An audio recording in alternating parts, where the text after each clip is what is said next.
இந்த பப்புன்னு போடுது நடக்குதுல்ல, பப்பா என்னது பப்பு? பப், கிளப், பப்பு. பப். ஓகே. அதெல்லாம் போயிருந்தா தான் தெரியும். அந்த ப்ரொனன்சியேஷன் எல்லாம் வரும்.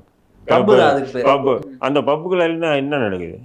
எல்லாம் டாஸ்மாக் ஒயின் வச்சு குடிச்சு உட்காந்துருக்கானுங்க. குடிக்கிறாங்கன்னு தெரியுது. குடிக்கிறாங்கன்னு தெரியும் அங்க. இல்ல விதவிதமான போதை வஸ்துக்களை பயன்படுத்துறாங்க. விதவிதமான நினைச்சு பார்க்காத அளவு போதை வஸ்துக்கள்லாம் யூஸ் பண்றாங்க. உள்நாடு வெளிநாடு இறக்குமதி எல்லாம் அங்கே இருக்கு. போலீஸுக்கு தெரியாதா? அரசுக்கு தெரியாதா? அதெல்லாம் பெரிய பெரிய வீட்டு பணக்கார வீட்டு பசங்க தான் போறானுங்க. யாரா சின்ன ஏழை பையன் போறது இல்லைல்ல. இதே தொடர்ந்து இப்போ தமிழ்நாட்டில் இதெல்லாம் ஒரு பேட்டர்னாக நடந்துட்டு இருக்கு. இவர் சிக்கிறாரு. இப்போ நான் சொன்ன மாதிரி வலசரவாக்கத்தில் 2 பேர் சிக்கிறாங்க. பவானியில் வந்து நார்மலாக போலீஸ் ஸ்டேஷனில் மக்கள்லாம் போய் போராடி இருக்காங்க. என்னென்னா போதை ஆசாமிகளால் தொல்லை தாங்கலை, பெண்களை துன்புறுத்துறாங்க, வயசானவங்கன்னு பார்க்காம கெட்ட வார்த்தையெல்லாம் பேசுகிறாங்கன்னு. இந்த தொடர்ச்சியாக நடக்கிறதுல எப்படி பார்க்குறாங்க? அதாங்க இந்த மாத்திரை தான் அது. இது மாத்திரைன்னு போலீஸ் சொல்றது இல்லை இப்போ ஸ்டேட்மெண்ட்டு.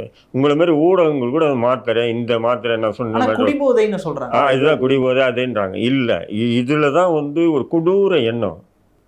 அந்த அந்த மாத்திரை பயன்படுத்துகிறாங்க பார்த்தீங்களா, அவனுக்கு வந்து என்ன செய்கிறேன்னு அவனுக்கு தெரியாதுங்க. அந்த அந்த உடம்புல இருக்குது என்னென்ன வந்துச்சுங்க, ஸ்டாம்புன்றான், நாக்கு கீழே வச்சுக்கிறான், அப்புறம் அந்த எலக்ட்ரானிக்கில் வந்து இது சார்ஜர் மாரி போட்டு பப்பு அடிக்கிறானுங்க. சார்ஜர் மாரியே இருக்காது.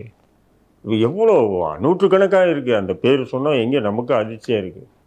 நம்ம பிள்ளைங்களை வந்து அது எது அந்த நூற்றுக்கணக்கான போதை வஸ்துக்கள் எதில் அடிக்ட் ஆகிடுவாங்களோ அது ஆரம்பத்தில் தெரியாது. இப்போ வீட்டுக்கு வந்தான்னு வச்சுக்கலேன், ஹாய் மாம், ஹாய் டாட்னுவான். நம்ம என்ன நினைப்போம், புள்ள ரொம்ப சந்தோஷமாக வருதுடா ஸ்கூலுக்கு போயிட்டு, இப்படி தான் நினைப்போம். ஏன்னு சொன்னால் அவன் போட்டு போட்டு போட்டு அது என்ன ஆகும்னு சொன்னால், அந்த ப்ளஸ் ஆகும்போதெல்லாம் ஒன்றுமே தெரியாது. அவன் மைனஸ் ஆகுது பாருங்க, அவனுக்கு உடல்நல பாதிக்கப்படும் போது தான் அப்போ வெறுப்பான், அப்பா அம்மாவை திட்டுவான், இதோ அப்போ தான் இவனுங்க என்ன ஏதோ ஆச்சு ஏதோ ஆச்சுன்னு சொல்லிட்டு தூக்கிட்டு போய் டாக்டருக்கு செலவு பண்ணிவிட்டு அலைஞ்சிட்டு கிடப்பாங்க.